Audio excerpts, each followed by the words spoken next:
مولاي صل وسلم دائما ابدا على حبيبك. مراقبے یعنی اللہ کی طرف دھیان دینے کا بیان.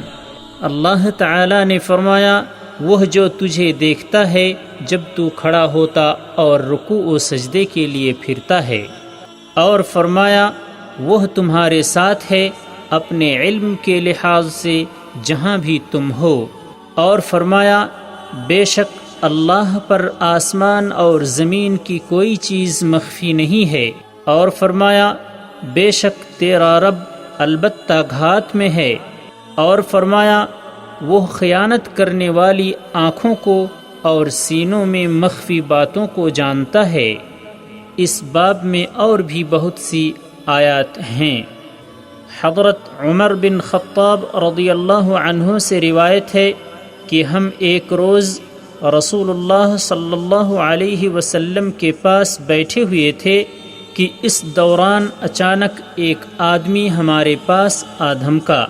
شدید سفید کپڑوں میں ملبوس اور سخت سیاہ بالوں والا، اس پر سفر کا نشان نظر آتا تھا اور نہ ہم میں سے کوئی اسے پہچانتا تھا، یہاں تک کہ وہ رسول اللہ صلی اللہ علیہ وسلم کی طرف بیٹھ گیا. اس نے اپنے گھٹنے آپ کے گھٹنوں کے ساتھ ملا دیے اور اپنی دونوں ہتھیلیوں کو اپنی رانوں پر رکھ لیا، یعنی نہایت مؤدب ہو کر بیٹھ گیا، اور کہا اے محمد مجھے اسلام کی بابت بتلاؤ. رسول اللہ صلی اللہ علیہ وسلم نے فرمایا اسلام یہ ہے کہ تم اس بات کی گواہی دو کہ اللہ کے سوا کوئی معبود برحق نہیں، اور محمد صلی اللہ علیہ وسلم اللہ کے رسول ہیں. نماز قائم کرو، زکوٰۃ ادا کرو، رمضان کے روزے رکھو، اور اگر تمہیں راستے یعنی سفر حج کی طاقت ہو تو بیت اللہ کا حج کرو. اس نے کہا آپ نے سچ کہا. ہم نے اس بات پر تعجب کیا کہ یہ آپ سے سوال بھی کرتا ہے اور آپ کی تصدیق بھی کرتا ہے. اس نے پھر کہا مجھے ایمان کی بابت بتلائیے. آپ نے فرمایا ایمان یہ ہے کہ تم اللہ پر، اس کے فرشتوں پر، اس کی نازل کردہ کتابوں پر، اس کے رسولوں پر، یوم آخرت پر اور اچھی بری تقدیر پر ایمان رکھو.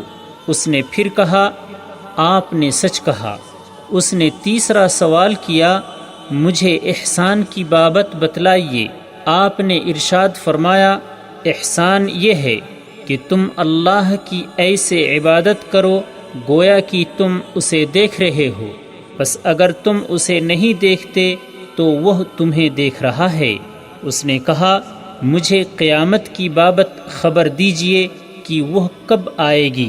آپ نے فرمایا اس کی بابت جس سے سوال کیا گیا ہے وہ سائل سے زیادہ علم رکھنے والا نہیں، یعنی مجھے تم سے زیادہ علم نہیں. اس نے کہا اچھا اس کی بڑی بڑی نشانیاں بیان فرمائیے. آپ نے فرمایا کہ لونڈی اپنی مالکہ کو جنے گی، اور یہ کہ تم ایسے لوگوں کو دیکھو گے کہ جن کے جسم پر کپڑے، پیروں میں جوتیاں اور کھانے کو خوراک نہیں ہوگی، لیکن پھر ان فقیروں کے پاس اتنی دولت آ جائے گی کہ وہ عمارتوں میں ایک دوسرے پر فخر کریں گے. پھر وہ نو وارد سائل چلا گیا. راوی حدیث حضرت عمر رضی اللہ عنہ کہتے ہیں کہ میں کافی دیر تک نبی صلی اللہ علیہ وسلم کی خدمت میں ٹھہرا رہا. آپ نے مجھ سے پوچھا عمر جانتے ہو یہ سائل کون تھا؟ میں نے کہا اللہ اور اس کا رسول ہی بہتر جانتا ہے. فرمایا یہ جبرائیل تھے جو تمہیں تمہارا دین سکھانے کے لیے آئے تھے. مسلم. حضرت ابو ذر جندب بن جنادہ اور حضرت ابو عبد الرحمن معاذ بن جبل رضی اللہ عنہما سے روایت ہے کہ رسول اللہ صلی اللہ علیہ وسلم نے فرمایا کہ تو جہاں کہیں بھی ہو اللہ سے ڈر اور برائی کے پیچھے نیکی کر، نیکی برائی کو مٹا دے گی اور لوگوں کے ساتھ اچھے اخلاق سے پیش آ۔ اس کو ترمذی نے روایت کیا اور کہا یہ حدیث حسن ہے۔ حضرت ابن عباس رضی اللہ عنہما سے روایت ہے کہ میں ایک دن سواری پر رسول اللہ صلی اللہ علیہ وسلم کے پیچھے بیٹھا ہوا تھا۔ آپ نے فرمایا، اے لڑکے، میں تجھے چند اہم باتیں بتلاتا ہوں، انہیں یاد رکھ۔ تو اللہ کے احکام کی حفاظت کر، اللہ تیری حفاظت فرمائے گا۔ تو اللہ کے حقوق کا خیال رکھ تو اس کو اپنے سامنے پائے گا، یعنی اس کی حفاظت اور مدد تیرے ہم رکاب رہے گی۔ جب تو سوال کرے تو صرف اللہ سے کر، جب تو مدد چاہے ما ورائے اسباب طریقے سے تو صرف اللہ سے مدد طلب کر، اور یہ بات جان لے کہ اگر ساری امت بھی جمع ہو کر تجھے کچھ نفع پہنچانا چاہے تو وہ تجھے اس سے زیادہ کچھ نفع نہیں پہنچا سکتی جو اللہ نے تیرے لیے لکھ دیا ہے، اور اگر وہ تجھے کچھ نقصان پہنچانے کے لیے جمع ہو جائے تو اس سے زیادہ کچھ نقصان نہیں پہنچا سکتی جو اللہ نے تیرے لیے لکھ دیا ہے۔ قلم اٹھا لیے گئے یعنی لکھ کر فارغ ہو گئے، اور صحیفے یعنی نوشتہائے تقدیر خشک ہو گئے۔ روایت کیا اس کو ترمذی نے اور کہا یہ حدیث حسن صحیح ہے۔ اور ترمذی کے علاوہ ایک اور روایت میں ہے، تو اللہ کے حقوق کا خیال رکھ، تو اس کو اپنے سامنے پائے گا۔ تو خوشحالی میں اللہ کو پہچان اور اس کی طرف توجہ رکھ، وہ تجھے تنگی اور مصیبت میں پہچانے گا، یعنی تیری دستگیری فرمائے گا۔ اور جان لے کہ جو تجھ سے چوک جائے وہ تجھے ملنے والا نہیں ہے، اور جو تجھے پہنچنے والا ہے وہ تجھ سے چوک نہیں سکتا۔ اور یہ بھی جان لے کہ اللہ کی مدد صبر کے ساتھ ہے، اور کشادگی تکلیف کے ساتھ ہے، اور تنگی کے ساتھ آسانی ہے۔ حضرت انس رضی اللہ عنہ سے روایت ہے، انہوں نے اپنے دور کے لوگوں سے خطاب کر کے فرمایا، تم بہت سے ایسے کام کرتے ہو جو تمہاری آنکھوں میں بال سے زیادہ باریک ہوتے ہیں، یعنی حقیر اور معمولی ہوتے ہیں، لیکن ہم انہیں رسول اللہ صلی اللہ علیہ وسلم کے زمانے میں سخت تباہ کن چیزوں میں شمار کرتے تھے۔ روایت کیا اس کو بخاری نے اور کہا کہ موبقات کے معنی ہیں ہلاک کرنے والے۔ حضرت ابو ہریرہ رضی اللہ عنہ سے روایت ہے کہ رسول اللہ صلی اللہ علیہ وسلم نے فرمایا، اللہ تعالیٰ کو بھی غیرت آتی ہے، اور یہ غیرت اس کو اس وقت آتی ہے جب آدمی ایسے کام کا ارتکاب کرتا ہے جس کو اس نے اس پر حرام کیا ہوتا ہے۔ بخاری و مسلم۔ حضرت ابو ہریرہ رضی اللہ عنہ سے روایت ہے، انہوں نے نبی صلی اللہ علیہ وسلم کو فرماتے ہوئے سنا کہ بنی اسرائیل میں 3 آدمی تھے، ایک برص یعنی سفید داغوں کے مرض میں مبتلا، دوسرا گنجا اور تیسرا اندھا۔ اللہ نے ان کو آزمانے کا ارادہ فرمایا، پس ان کی طرف ایک فرشتہ بھیجا۔ فرشتہ پہلے برص والے کے پاس آیا اور اس سے پوچھا، تجھے کون سی چیز سب سے زیادہ محبوب ہے؟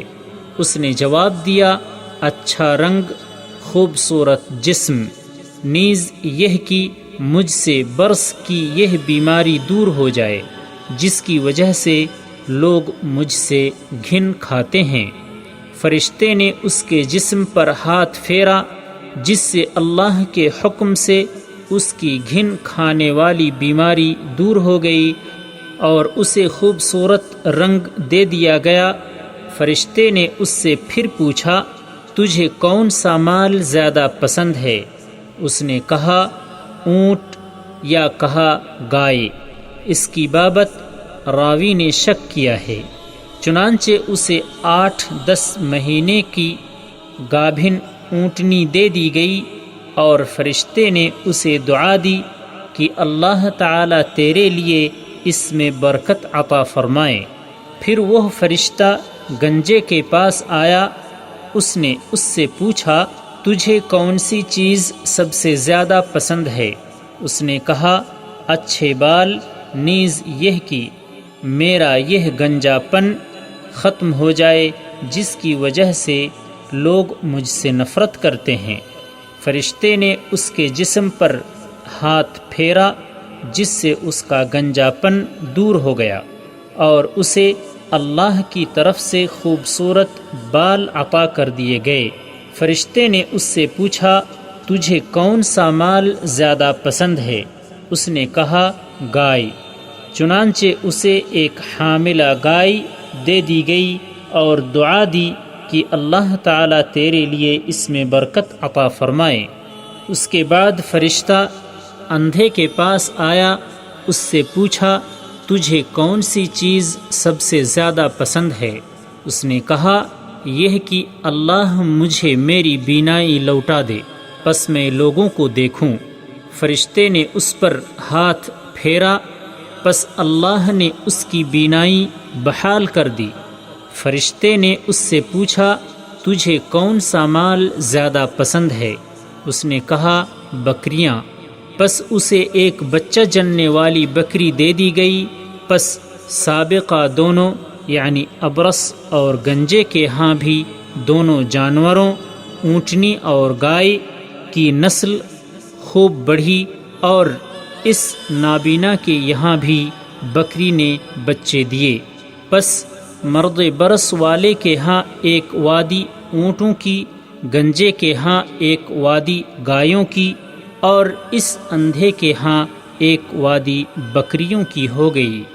اب پھر فرشتہ مرد برس والے کے پاس اس کی صورت و ہیئت میں آیا اور کہا میں مسکین آدمی ہوں، سفر میں میرے وسائل ختم ہو گئے ہیں، آج میرے وطن پہنچنے کا کوئی وسیلہ اللہ کے اور پھر تیرے علاوہ کوئی نہیں، اس لیے میں تجھ سے اس ذات کے نام سے جس نے تجھے اچھا رنگ، خوبصورت جسم اور مال عطا کیا ہے، ایک اونٹ کا سوال کرتا ہوں جس کے ذریعے سے میں اپنے سفر میں منزل مقصود تک پہنچ جاؤں۔ اس نے جواب دیا میرے ذمے پہلے ہی بہت سے حقوق ہیں۔ یہ سن کر فرشتے نے اس سے کہا گویا کہ میں تجھے پہچانتا ہوں، کیا تو وہی نہیں ہے جس کے جسموں پر سفید داغ تھے؟ لوگ تجھ سے گھن یعنی نفرت کھاتے تھے، تو فقیر تھا، اللہ نے تجھے مال سے نواز دیا۔ اس نے کہا یہ مال تو مجھے باپ دادا سے ورثے میں ملا ہے۔ فرشتے نے کہا اگر تو جھوٹا ہے تو اللہ تجھے ویسا ہی کر دے جیسا کہ تو تھا۔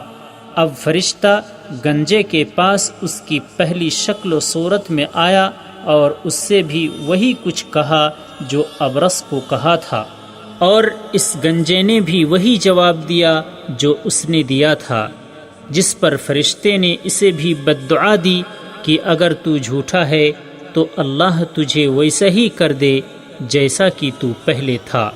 فرشتہ پھر اندھے کے پاس آیا کہ میں مسکین اور مسافر آدمی ہوں، میرے وسائل سفر میں ختم ہو گئے ہیں، اب آج میرے لیے وطن پہنچنا اللہ کی مدد پھر تیری مالی اعانت کے بغیر ممکن نہیں، اس لیے میں تجھ سے اس ذات کے نام سے جس نے تیری بینائی تجھ پر لوٹا دی ایک بکری کا سوال کرتا ہوں تاکہ اس کے ذریعے سے میں اپنے سفر میں منزل مقصود تک پہنچ جاؤں۔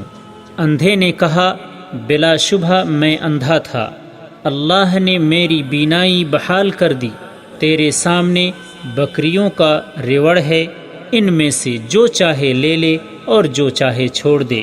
اللہ کی قسم آج میں جو تو اللہ کے لیے لے گا اس میں تجھ سے جھگڑا نہیں کروں گا۔ یہ سن کر فرشتے نے اسے کہا، اپنا مال اپنے پاس ہی رکھ، بے شک تمہیں آزمایا گیا تھا جس میں تو کامیاب رہا، پس اللہ تعالیٰ تجھ سے راضی ہو گیا اور تیرے دونوں ساتھی ناکام رہے، ان پر تیرا رب ناراض ہو گیا۔ بخاری و مسلم۔